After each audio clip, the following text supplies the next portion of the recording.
Hi friends, welcome back to my channel. SV కథల లోకంకి స్వాగతం. నిన్ను చూసే ప్రతీక్షణం పార్ట్ 30. చందన, ఏం మాట్లాడవేంటి? నేను ఇంతగా మాట్లాడుతున్నా నువ్వేం చెప్పడం లేదు అంటే నేనంటే నీకు ఇష్టం లేదా చందన అని వివేక్ చందన చేతిని వదిలేస్తాడు.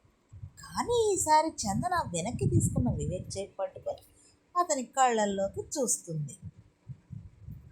అప్పటి వరకు తనను వణికిస్తున్న సిగ్గు, భయం మాయమై ఆమె కళ్ళల్లో ఒక స్పష్టత కనిపించింది. ఆమె వివేక్ కళ్ళల్లోకి సూటిగా చూస్తూ ఇలా అంది. సార్, మీరు ఇన్ని మాటలు చెబుతుంటే నేను మౌనంగా ఉన్నానని మీరంటే నాకు ఇష్టం లేదనుకున్నారా?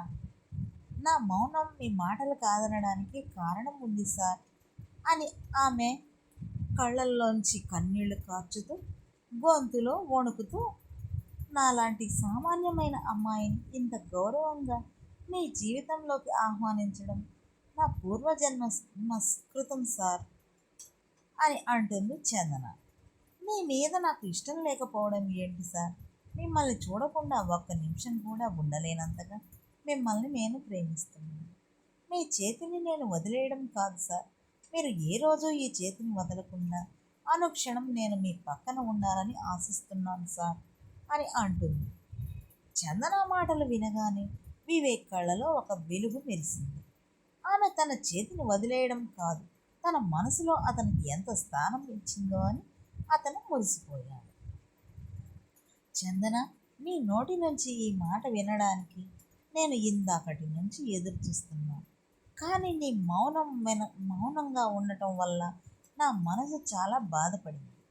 కానీ నీ ఈ స్పర్శ నీ మనసులో నాకు చోటు ఉంది అని నీ మాటల్లో, నీ చూపుల్లో కాకుండా నీ అణువణువున నేనే ఉన్నానని నాకు ఇప్పుడే అర్థమైంది అంటాడు వివేక్.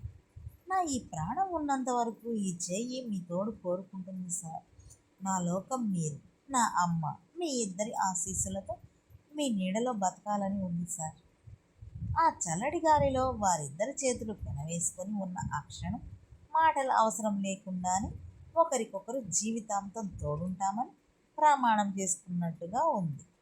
అలా ఇద్దరూ ఏకాంతంగా ఒకరికొకరు ప్రేమగా కొంత సమయం గడిపాక ఇంటికి తిరుగు ప్రయాణం మొదలుపెట్టారు. వివేక్ డ్రైవింగ్ సీట్లో కూర్చున్నాక కిటికీలు అద్దాలు దించాడు.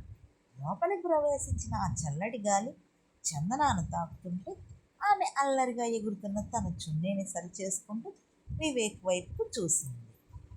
ఇద్దరి కళ్ళల్లోనూ ఒక కొత్త ప్రపంచం కనిపిస్తోంది. వివేక్ స్టీరింగ్ మీద ఒక చేయి వేసి మరో చేతితో చందన చేతిని వదలకుండా పట్టుకున్నాడు. ఆ స్పర్శలో ఇప్పుడు భయం లేదు, కేవలం ఒకరికొనొకరు సొంతం చేసుకున్నామన్న తృప్తి మాత్రమే ఉంది. వీళ్ళిద్దరూ ఇలా హ్యాపీగా ఉంటే శాన్వి మాత్రం ఏం చేస్తుందో అంతకుముందు సీన్లోకి వెళ్దాం. శాన్వి టిప్ టాప్గా రెడీ అయి కిందకి వచ్చేసరికి వివేక్ చందన కూర్చున్న వైపు డోర్ వేయటం చూస్తుంది. ఆ టిక్కు టిక్కు అనుకుంటూ హీల్స్ని ఫ్లోర్కి కొడుతూ బావా బావా అని అరుస్తూ వెళ్ళేసరికి కారు ఇంట్లో నుంచి రోడ్డు మీద పరుగులు పెడుతూ వెళ్ళిపోయింది.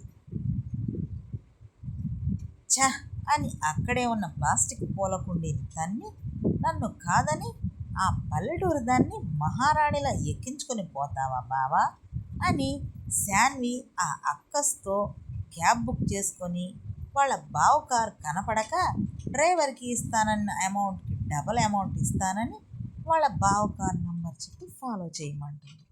అలా వాళ్ళ బావ కార్ని ఫాలో చేసి వాళ్ళ పక్కన టేబుల్కి కూడా డబల్ పేమెంట్ ఇచ్చి వాళ్ళ బావ చందన మాటలు అన్నీ వింటుంది శాన్వి.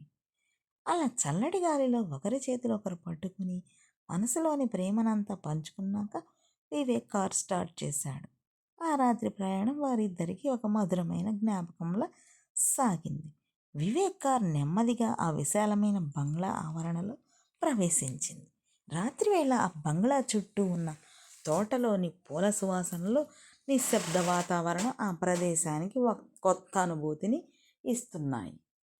కారు వచ్చి పోర్టికోలో ఆగగానే ఇద్దరూ ఒకరినొకరు చూసుకుంటూ కారు దిగారు. చందనాకి కార్ డోర్ తీయడం రాదు కదా, ఎలా తీసిందని మీకు డౌట్ రావచ్చు కదా ఫ్రెండ్స్, అందుకే ఇలా క్లారిటీగా ఇస్తున్నాను. కానీ చందన ఒకసారి చూస్తే చాలు ఏ పనైనా ఇట్టే నేర్చుకుంటుంది. అలా కారు దిగిన చందన తన మనసులోని సంతోషాన్ని సిగ్గును దాచుకుంటూ మెల్లగా లోపలికి నడుచుకుంటూ వెళ్ళిపోతూ ఉంటుంది. ఆమె అడుగులు ముందుకు పడుతున్నా మనసంతా వివేక్ దగ్గరే ఉండిపోయి ఉంటుంది. అప్పుడు వివేక్ ఆమె లోపలికి వెళ్ళిపోతుండడం చూసి ఒక్క క్షణం కూడా ఆలస్యం చేయకుండా ముందుకి కదిలాడు. చందన తలుపు దగ్గరకు చేరుకునేలోపే వివేక్ వెనక నుండి వచ్చి ఆమెను చేతిని పట్టుకొని ఒక్కసారిగా ఆపాడు. ఆ హఠాత్ పరిమాణానికి చందన విస్తుపోయి వెనక్కి తిరిగేలోపే వివేక్ ఆమె చేతిని మెల్లగా లాగుతూ తన వైపుకు తిప్పుకొని ఆమెను పూర్తిగా తన దగ్గరకు తీసుకున్నాడు. చందన గుండె వేగం ఒక్కసారిగా పెరిగింది. వివేక్ ఛాతీకి ఆమె ముఖం ఆనుకుని నిలబడడంతో చందనకు అతని గుండె చప్పుడు చాలా స్పష్టంగా లయబద్ధంగా వినిపించసాగింది.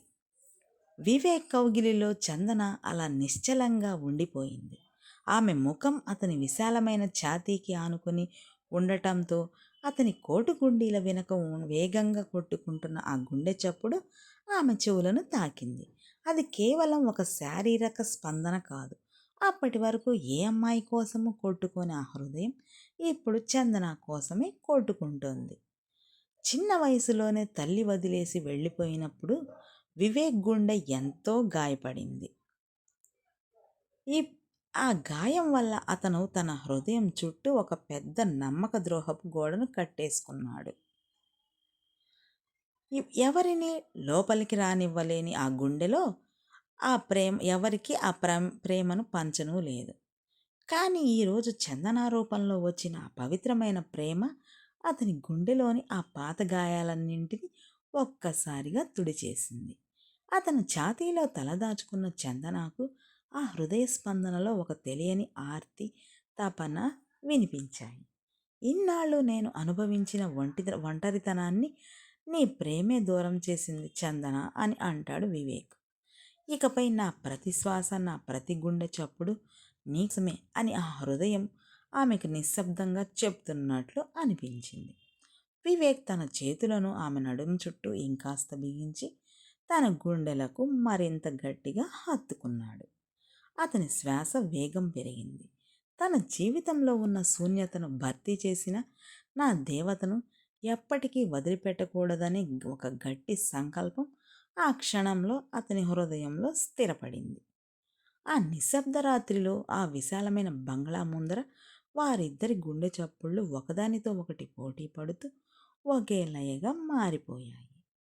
చందన అలా వివేక్ గుండె చప్పుళ్లను వింటూ అతని హృదయ తాపాన్ని, ప్రేమని అనుభవిస్తున్న ఆ మధురక్షణం ముగిసింది. వివేక్ మెల్లగా ఆమె కౌగిలి నుండి విడిపించి ఆమె ముఖంలోకి చూస్తూ నవ్వాడు. చందన సిగ్గుతో ఎర్రబడిన తన ముఖాన్ని దాచుకుంటూ ఒక్క క్షణం కూడా అక్కడ నిలబడలేక చకచక లోపలికి పరిగెత్తుకుంటూ వెళ్ళిపోయింది. వివేక్ ఆమె వెళ్ళిన వైపే చూస్తూ తన గుండెపై చేయి వేసుకొని ఒక తీపి జ్ఞాపకాన్ని మోస్తున్నట్లుగా తృప్తిగా నవ్వి తన రూమ్ వైపు నడిచాడు. కానీ అదే సమయంలో బంగ్లా గేటు అవతలి చీకట్లో ఆగి ఉన్న క్యాబ్లో ఒక భయంకరమైన నిశ్శబ్దం ఆవరించింది. ఇదండి ఫ్రెండ్స్ ఈరోజు ఎపిసోడు. మీకు కనుక మా స్టోరీ నచ్చినట్లయితే లైక్ అండ్ షేర్, సబ్స్క్రైబ్ చేసి మమ్మల్ని మా ఛానల్ని సపోర్ట్ చేయండి. మీకు మళ్ళీ రేపటి ఎపిసోడ్లో మళ్ళీ కలుద్దాం. Bye friends.